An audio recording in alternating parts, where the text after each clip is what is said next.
Bonjour, dans cette vidéo, je vais vous expliquer comment être un véritable acteur de changement et réussir à avoir un pur impact sur le monde. Et je vous expliquerai les raisons fondamentales qui font que beaucoup, malgré des gros efforts et de la bonne volonté, n'y arrivent pas et qui font que les changements profonds espérés ne s'accomplissent pas. Et dans la dernière partie, je vous dirai le secret pour que vous soyez encore plus efficace. Et vous découvrirez quel est le moyen le plus puissant pour contribuer à l'évolution du monde, et ça risque de vous surprendre. À la fin de cette vidéo, vous connaîtrez le moyen pour provoquer de vrais changements dans votre vie et à l'extérieur. Pour me présenter, je suis Hervé Péchaud, je suis thérapeute et formateur, et j'accompagne les personnes à leur réalisation personnelle au service des autres, avec la méthode Unificence, qui est une méthode de questionnement de la conscience qui permet d'évoluer constamment dans la relation à soi, aux autres, à votre environnement et à vos projets de vie. Voilà, beaucoup de personnes, et vous êtes peut-être de celles-là, constatent que le monde actuel ne tourne pas rond, marche sur la tête, etc. Et aspirent et espèrent de saisir cette occasion de cette crise pour essayer de changer des choses. Et il est vrai que nous sommes dans une situation très compliquée, que ce soit sur un plan économique, social, sanitaire, écologique, voilà. Alors ce que je voudrais rappeler, c'est que certains ont déjà essayé de changer radicalement le monde. Et ça va peut-être vous étonner, mais je pense aux communistes. À la base, ils avaient des valeurs, ils avaient des belles aspirations, ils avaient un idéal élevé, mais ça n'a pas fonctionné. Ils ont fini en dictature. Et ils n'ont pas réussi à créer leur nouveau modèle. La question est donc, comment peut-on créer collectivement un autre monde que ce monde-là? Et pourquoi, malgré les bonnes intentions, les individuelles et collectives, le monde jusqu'ici ne change pas vraiment? Parce que les diagnostics, on les connaît, on ne sait ce qui ne va pas, en général on sait ce qu'il faudrait faire, et pourtant ça ne fonctionne pas. Alors on peut certainement trouver des tas de bonnes raisons et des explications extérieures.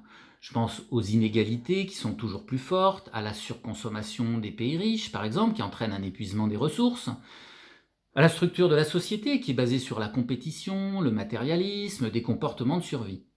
Mais ça, ce ne sont que des explications. Est-ce que c'est l'essentiel? Est-ce qu'on a atteint les causes de fond? Eh bien pour moi, non. Et pour deux raisons dont il faut tenir compte. La première, c'est celle qui consiste à vouloir combattre le système, à lutter, à avoir des revendications. Et bien ça, c'est une réaction naturelle d'en vouloir au système, mais en fait, ça n'est ni efficace ni constructif. Comme disait Sacha Guitry, je suis contre les femmes, tout contre. Et donc on peut faire l'analogie, je suis contre le système, tout contre. Et donc en fait, le système se nourrit de l'opposition qui lui est proposée.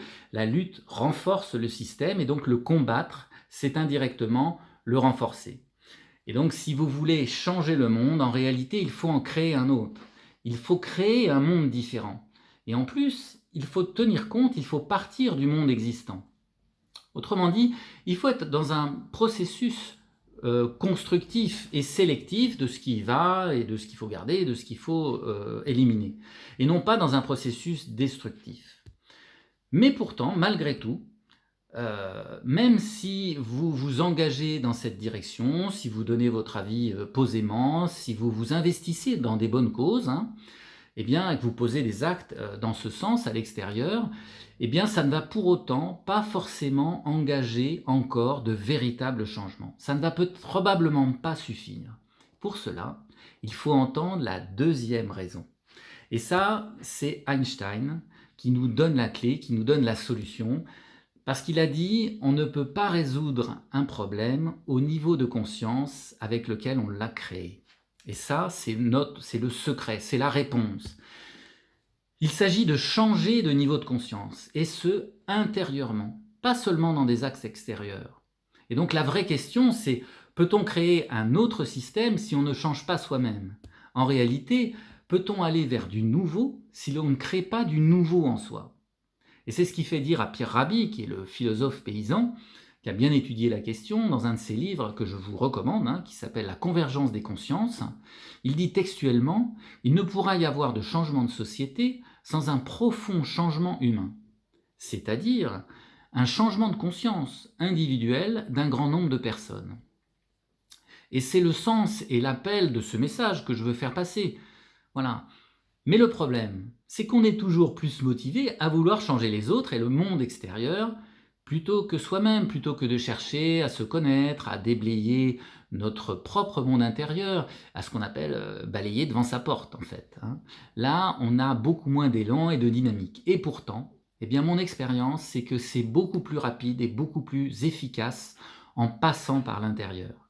La réalité, c'est que l'on capte le monde avec notre niveau de conscience et de relation et avec un certain degré d'inconscience. Voilà.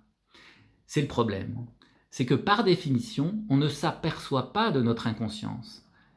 On la voit éventuellement chez les autres, mais chez nous, on ne la voit pas.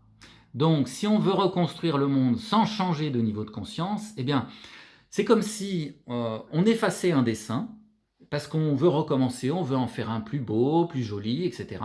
Eh bien, en pensant en recréer autre chose, en réalité, sans le vouloir, on va refaire le même.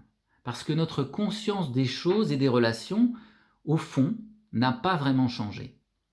Et donc, pourquoi ça se passe comme ça? Eh bien, parce que le monde est une représentation extérieure de notre monde intérieur. Individuellement d'abord, et collectivement ensuite.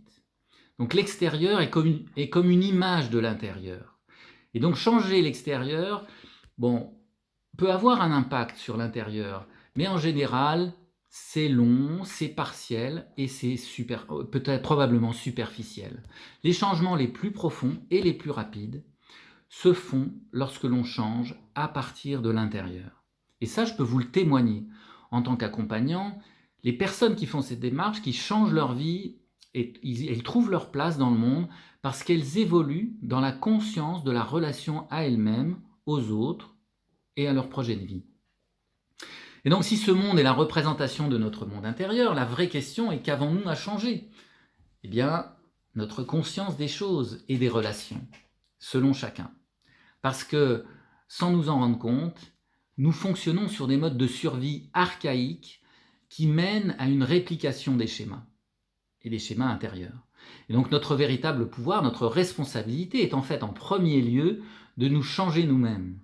Et je crois que notre vrai levier de pouvoir sur ce monde, il est là, il est dans cette responsabilité individuelle et collective.